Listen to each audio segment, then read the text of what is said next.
Nagachuchang naga day 1 Shiminding Taipei.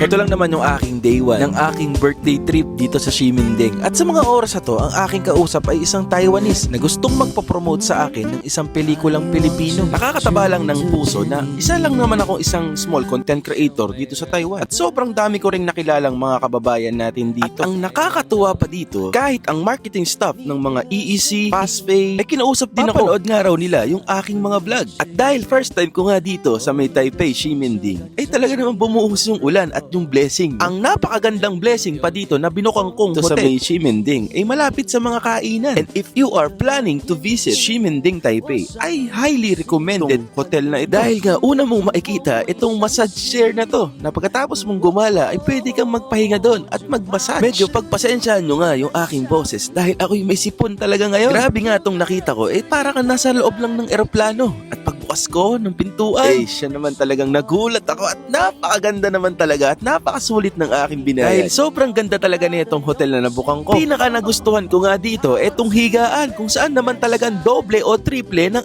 aking higaan sa dormitory. At pwede ka na agad pumasok sa CR para maglulu. Joke lang po. Yung toilet napakaganda talaga. Tapos yung shower room ay kumpleto na. Meron ng conditioner, may shampoo, may shower gel. Tapos yung working area table nila is okay naman. Tapos meron diyang mga painitan ng tubig. Pwede kayo magkape. Tapos libre na yung tubig talaga, guys. Itong cabinet naman nila, guys, napakaganda. Ayan, meron pang libreng soft drinks. Tapos ang pinaka the best shot dito ay yung lumapat yung aking likod sa kama. Sa malalambot na unan. Sa napakalawak na kwarto na to. Alas 3 nga ng hapon ay dumating na nga ako dito sa hotel. At syempre, kailangan natin magbukas ng mga email or mag-edit pa ng mga ilang vlog. And then 5 PM is nag-asikaso na ako para mag-prepare ng aking mga gagawin. Ito na nga yung aking first time na magpo-promote sa isang malaking kumpanya ng theater dito sa Taiwan. Actually, sinabi nga ni sir sa akin, akala nga daw nila, hindi daw nga daw ako pupunta. Dahil nga daw, meron daw siyang mga chinat dito sa TikTok na mga content creator. At sinabihan daw siya ng scammer. Bakit yun naman po sinabihan si sir ng ganon? And then sabi ko na lang kay sir, ay pagpasensyahan nyo na po dahil ang mga Pilipino po ay sanay na po mag-scam.